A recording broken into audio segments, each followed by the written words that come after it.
Nikki Haley calls for all Trump legal cases to be dealt with before November. The Republican presidential candidate's comments came in an interview with NBC News Meet the Press moderator Kristen Welker in Virginia. Republican presidential candidate Nikki Haley said that all of former President Donald Trump's legal cases should be dealt with before the presidential election. "I think all of the cases should be dealt with before November," she said Thursday in an interview with NBC News Meet the Press moderator Kristen Welker in Falls Church, Virginia, where voters will cast their primary ballots Tuesday. "We need to know what's going to happen before the presidency happens, because after that, should he become president, I don't think any of it's going to get heard," she continued. Haley spoke a day after the Supreme Court agreed to decide whether Trump could claim presidential immunity in response to criminal charges. It could take months for the High Court to reach a decision, pushing back the potential timeline for his election interference trial. "I just think a president has to live according to the laws, too. You don't get complete immunity," she said, addressing the Supreme Court's decision to take the case. She added that presidents should not get free rein to do whatever they want to do. Haley, the former U.S. ambassador to the United Nations, also swiped at Trump, as well as President Joe Biden, in her reaction to Senate Minority Leader Mitch McConnell's announcement Wednesday that he would step down as the GOP head in the Senate later this year. "I really commend him for realizing that we need a new generational leader. I wish that our presidential candidates would do the same thing," she said, reiterating her frequent criticism about Biden's and Trump's ages. Haley also criticized the two-party frontrunners for issues at the southern border, arguing that both of these men are responsible and calling Thursday's dueling visits in Texas comical. Haley, who has yet to win a state primary or caucus, said she was excited ahead of Super Tuesday next week, when 874 Republican delegates are at stake. Pressed by Welker about whether she is confident she can win a Super Tuesday state, Haley did not directly answer, responding instead to a separate question about what she would tell voters before they cast their ballots. "I remind them that in a general election, you're given a choice, but in a primary, you make your choice," she said. This is a chance for them to make their choice. Asked separately about whether she saw Super Tuesday as her last stand, she said she is looking instead for a good, competitive showing. "You keep going to make sure people have a choice," she said. "That's what this is all about." Republican voters in 16 Super Tuesday states and American Samoa will cast their votes for the GOP presidential nominee next week. A candidate must win at least 1,215 delegates to clinch the Republican nomination. Trump's claims of a migrant crime wave are not supported by national data.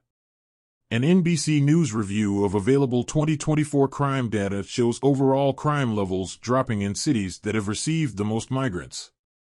When Donald Trump speaks at the southern border in Texas on Thursday, you can expect to hear him talk about migrant crime, a category he has coined and defined as a terrifying binge of criminal activity committed by undocumented immigrants spreading across the country. "You know, in New York, what's happening with crime is it's through the roof, and it's called migrant," the former president said at a rally in Michigan earlier this month. "They beat up police officers. You've seen that they go in, they stab people, hurt people, shoot people. It's a whole new form, and they have gangs now that are making our gangs look like small potatoes."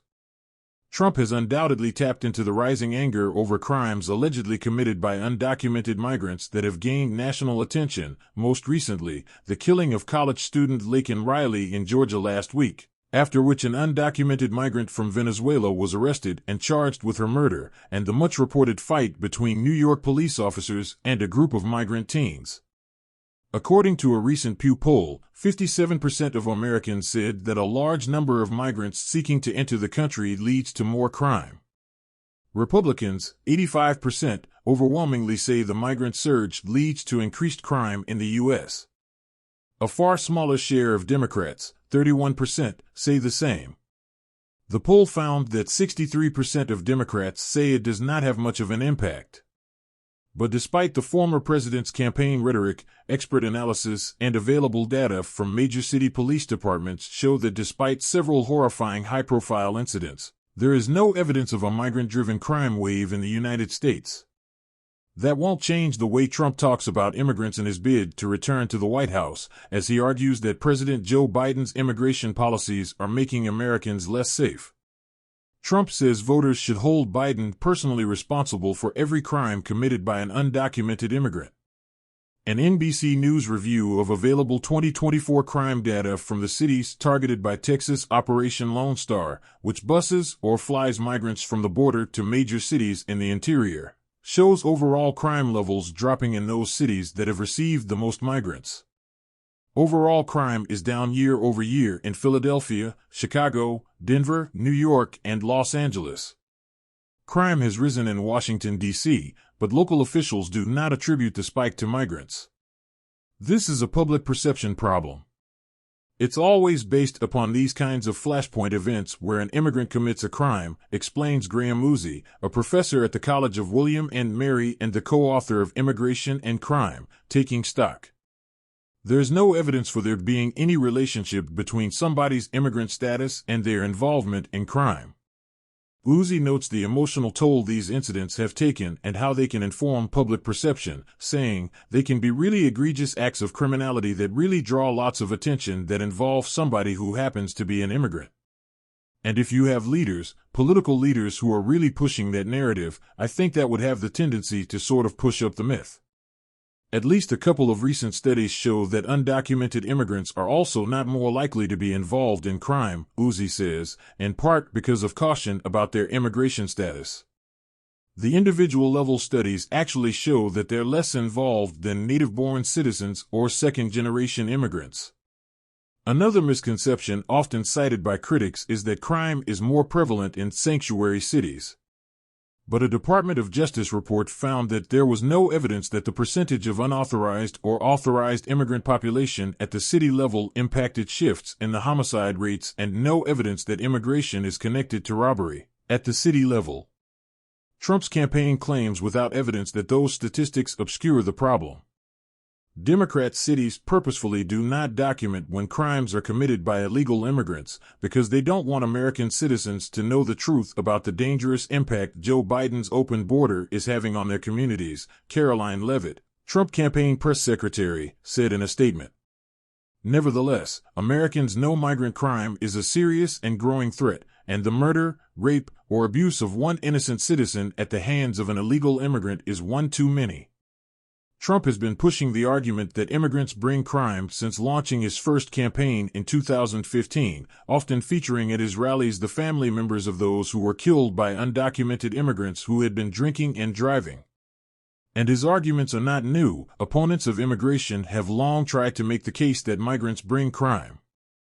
National crime data, especially pertaining to undocumented immigrants, is notoriously incomplete. The national data comes in piecemeal and can only be evaluated holistically when the annual data is released.